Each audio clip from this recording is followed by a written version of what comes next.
जब हम video game industry के बारे में सोचते हैं तो दिमाग में क्या आता है? जापान? अमेरिका? बिल्कुल। लेकिन अब ना एक नया और बहुत बहुत पावरफुल प्लेयर मैदान में आ चुका है और वो है सऊदी अरब। और मजे की बात यह है कि वो सिर्फ खेलने नहीं आया है, वो तो उन गेम्स का भविष्य ही बदलने की तैयारी में है जो हम सब खेलते हैं। हाँ, तो सवाल यही है, एक देश जो तेल के लिए जाना जाता है वो अचानक वीडियो गेम्स क्यों खरीद रहा है? और इसका जवाब, जैसा कि लगता है, सिर्फ पैसे का खेल नहीं है। इसके पीछे की कहानी काफी गहरी है। चलिए इसी कहानी को समझते हैं। तो शुरुआत करते हैं इस नंबर से, 38 अरब डॉलर। ये वो पैसा है जो सऊदी अरब ने अपनी एक कंपनी सैवी गेम्स ग्रुप को दिया है। और काम क्या है? एक पूरा गेमिंग एम्पायर खड़ा करना। मतलब ये रकम इतनी बड़ी है कि आने वाले सालों में हम जो गेम्स खेलेंगे ना, उनका पूरा का पूरा नक्शा ही बदल सकता है। अच्छा, तो ये पैसा जा कहाँ रहा है? जरा इन नामों पर नजर डालिए। ये वो नाम हैं जिन्हें दुनिया का हर गेमर जानता है। निंटेंडो, ईए, ग्रैंड थेफ्ट ऑटो बनाने वाली टेक-2, टूम रेडर वाली एम्ब्रेसर ग्रुप। लिस्ट लंबी है। मतलब आज अगर किसी भी बड़े गेम के बारे में सोचें तो इस बात का पूरा चांस है कि सऊदी अरब का उसमें एक बड़ा हिस्सा हो। तो फिर इतना बड़ा इन्वेस्टमेंट क्यों? इसके पीछे आखिर चल क्या रहा है? देखिए, इसकी पहली वजह तो काफी पर्सनल है। ये सीधे सीधे सऊदी अरेबिया के क्राउन प्रिंस मोहम्मद बिन सलमान के विजन से जुड़ी हुई है। ऐसा कहा जाता है कि क्राउन प्रिंस खुद एक बहुत बड़े गेमिंग फैन हैं, खासकर ईए के एफसी, मतलब पुराना वाला फीफा। तो उनका जो ये पर्सनल पैशन है वो इस पूरी स्ट्रैटेजी के पीछे एक बहुत बड़ा ड्राइविंग फोर्स है।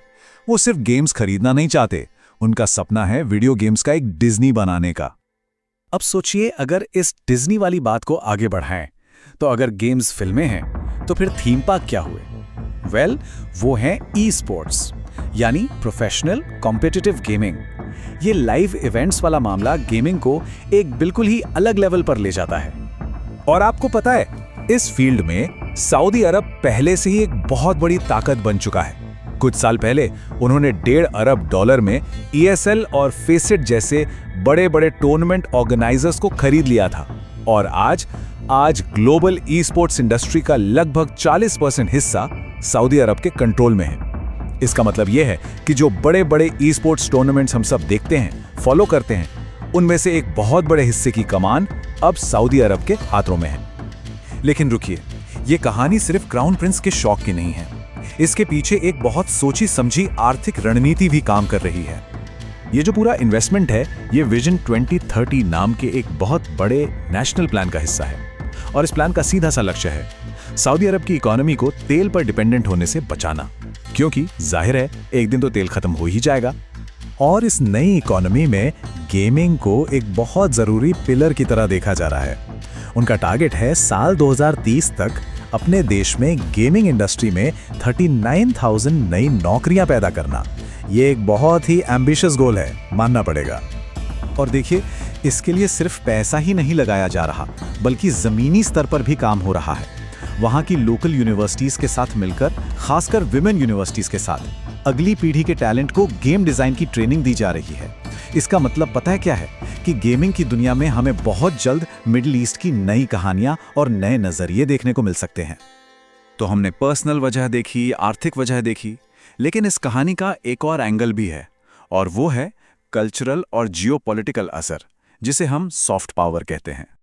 देखिए, सऊदी अरब पर स्पोर्ट्स वॉशिंग के आरोप तो पहले से ही लगते रहे हैं। मतलब फुटबॉल और गोल्फ जैसे स्पोर्ट्स में इन्वेस्ट करके अपनी ग्लोबल इमेज को बेहतर बनाना। तो सवाल ये उठता है कि क्या ये गेम वॉशिंग है? ये सवाल बहुत इंटरेस्टिंग है, क्योंकि गेमिंग आज सिर्फ गेमिंग नहीं है। ये सिनेमा और म्यूजिक इंडस्ट्री को मिला दें तो उससे भी बड़ा मीडिया बिजनेस बन चुका है।